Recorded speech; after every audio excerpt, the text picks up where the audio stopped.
Hello students, good morning. This is Jason sir, a physics teacher, and welcome to second year physics classes. Before we start, I want to tell you one thing. You are seeing this class probably on a mobile or on your television. See, I want this class to be an interactive class. And how can you interact with me sitting at a distance? This is how we do that. You keep your notebook, textbook and all the other things ready with you. And you must be ready to learn. Don't be a passive listener to this video, be an active participant in the class. Okay? We are starting this year's class with an experiment. Just see the experiment. Hello everyone. Today I am doing an experiment with my daughter Pannus. Okay? For that I am cutting few paper pieces. I already have a collection here. Okay? And I have a scale also. See, the scale is there.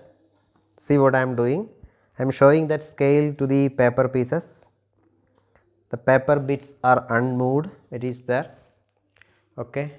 Now I am rubbing this scale on the hair of my daughter.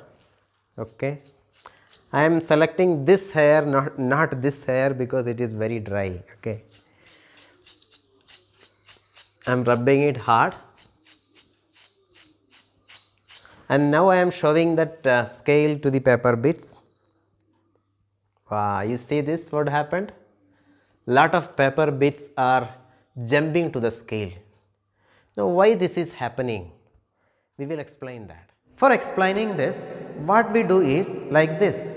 If I leave this pen here, it is attracted by the earth, and you have seen pins are being attracted by magnets.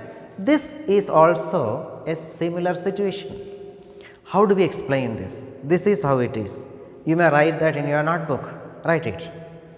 The paper bits are attracted by the electric field of the scale.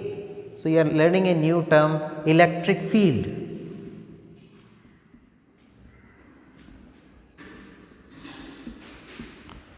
Paper bits are attracted by the electric field of the scale. Just read it again and again. Paper bits are attracted by the electric field of the scale.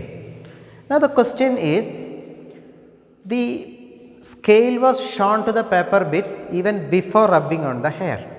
At that time it was not attracting the paper pieces. So, what happened during rubbing?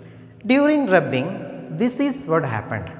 Few electrons from the dry hair of my daughter has moved to the scale. So, this is the situation. You have this scale and you have this as the hair. When you are rubbing, what happens? Few electrons from the hair are transferred to the scale. So, you have electrons here. There is a fundamental principle in physics which tells you that charges can produce electric field around it. What is that? Charges can produce electric field around it. You may write that also in your notebook in capital letters, because it is very important. Okay, it is a system. I hope you have not forgotten that whenever we get very important ideas, we write it in capital letters. So, write it in capital letters in your notebook. Electric charges produce electric field around it. Electric charges produce electric field around it. So, these electrons have electric field around it, and naturally the scale will have electric field around it. So, earlier we have written that the paper bits are attracted by the electric field of the scale. Actually, that is not correct. It is to be written like the paper bits are attracted by the electric field of the charged scale. Only if charge appear on the scale, that it has electric field. Now, you may have a lot of questions to your mind. See, the scale as such is a neutral thing. It has equal number of electrons and protons. When you are rubbing on the hair, electrons are transferred from the hair to the scale. So, it is a charged scale, and the fundamental principle of physics tells you that electric field is there around charges. So, due to the presence of these electrons, this scale is a charged scale and there is electron. Now, let us move on with the next idea. So, you have the hair and the scale. You rub, electrons are moving from here to here. So, here it is electrons. So, I am showing this as negatively charged and the hair as positively charged. Now, something about charging we learned first. Now, the charge of electron is the smallest occurring independent charge in the universe, that you have to by heart. The charge of the electron is E, that is how we write it. E is equal to minus 1.6 into 10 raised to minus 19 coulomb. Coulomb is the unit of electric charge. I hope you studied it in your lower classes. E stands for electron. So, minus because electron has negative charge.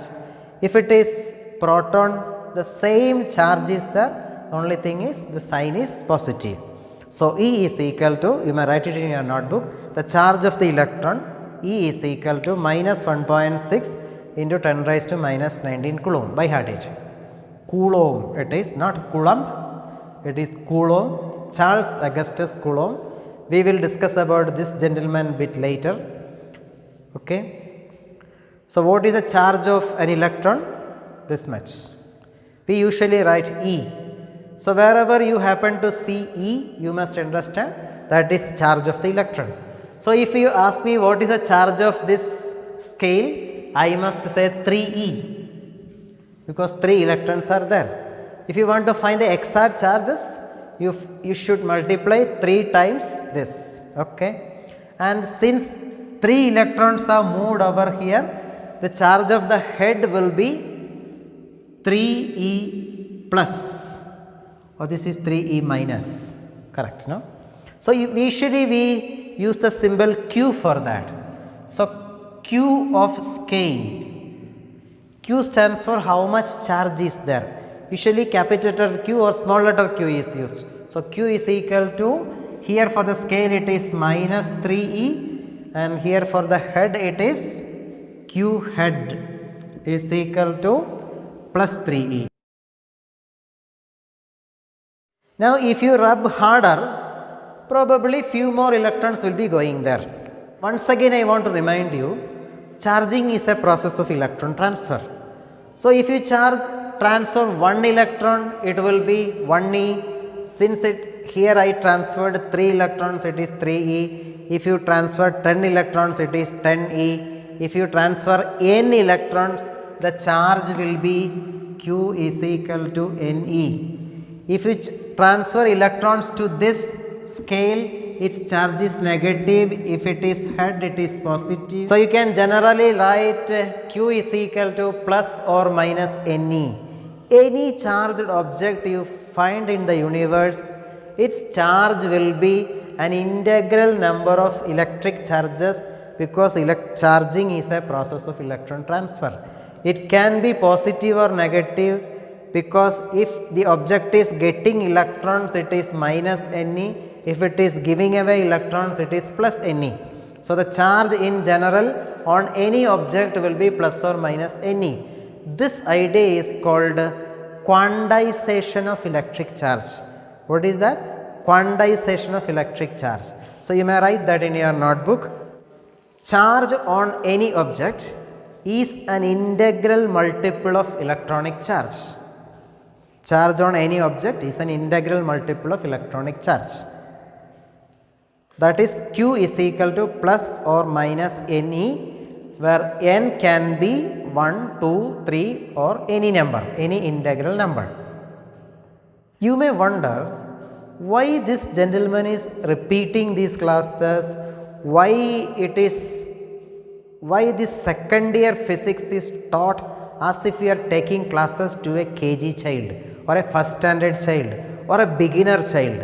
The idea is because as far as electric field is concerned, you are all beginners. So, we must learn like this, I believe. So, go ahead, study that.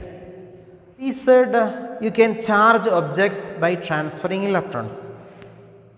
See, scale is a non-conductor and charging it is rather difficult. So, let us imagine a copper ball. A copper ball. I am taking copper because it has lot of electrons on it. So, it is easy to charge and take away charges from that. Okay? No. We should say like this only. We are not giving charges and taking away charges. The way we talk is, we either positively charge it or we negatively charge it. When you are negatively charging it, you are giving electrons to that. When you are positively charging it, you are taking away electrons. Remember, charging is a process of electron transfer. And I am taking copper because copper is a conductor and it has lot of electrons on it. It can accept electrons also easily on its surface. So, we are taking copper. Okay.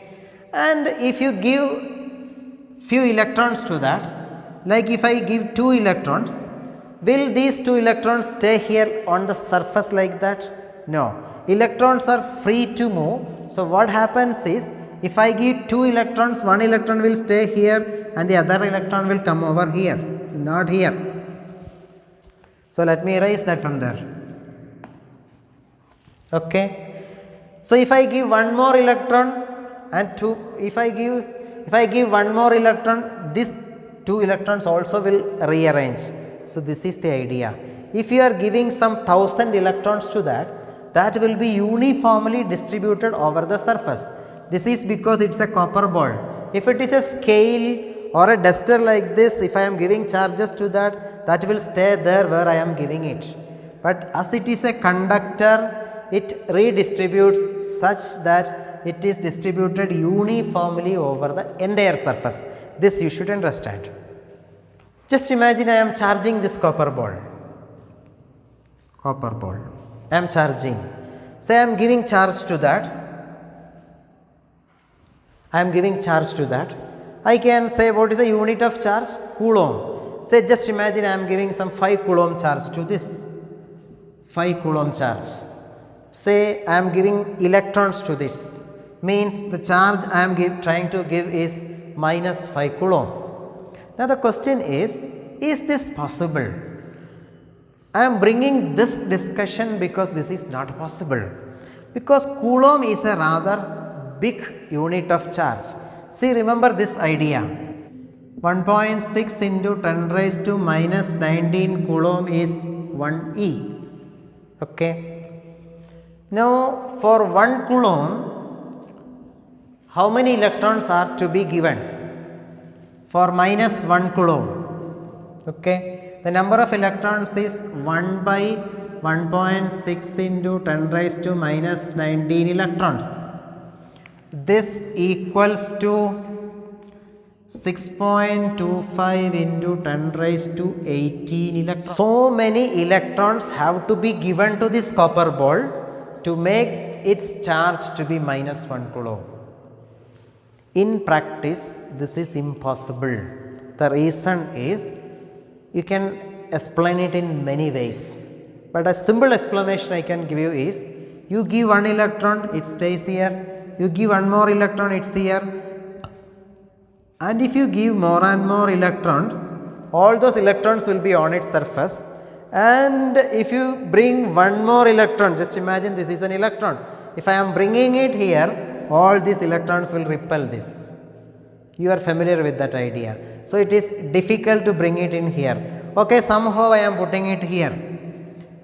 And the next electron, when I am bringing this electron, also will be repelling this. So, it is progressively difficult, and this number of electrons to be given to a copper ball is rather impossible.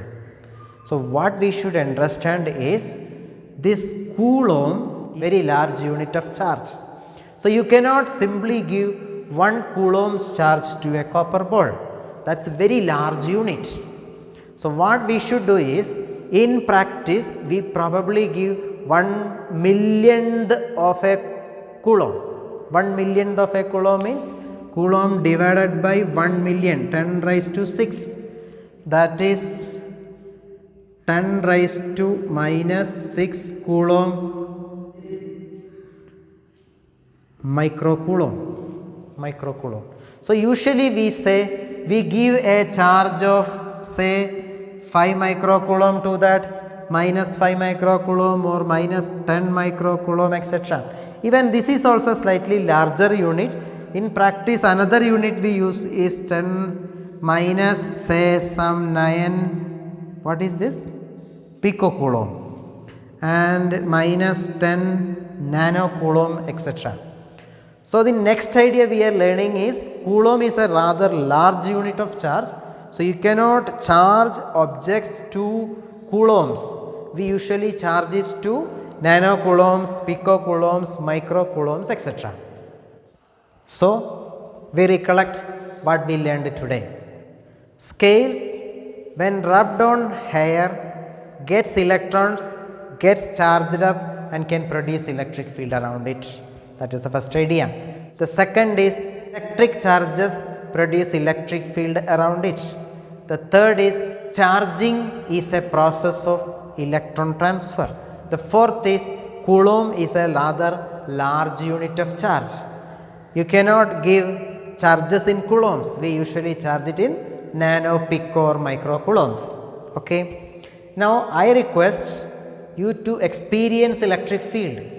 How to experience electric field? You are seeing electric field when you saw the scale experiment. Back home you can do some similar experiment like that. So how can you experience electric field in your house? The scale experiment is one. You are seeing electric field in action. Another way I can suggest you is take your polyester uniform shirt.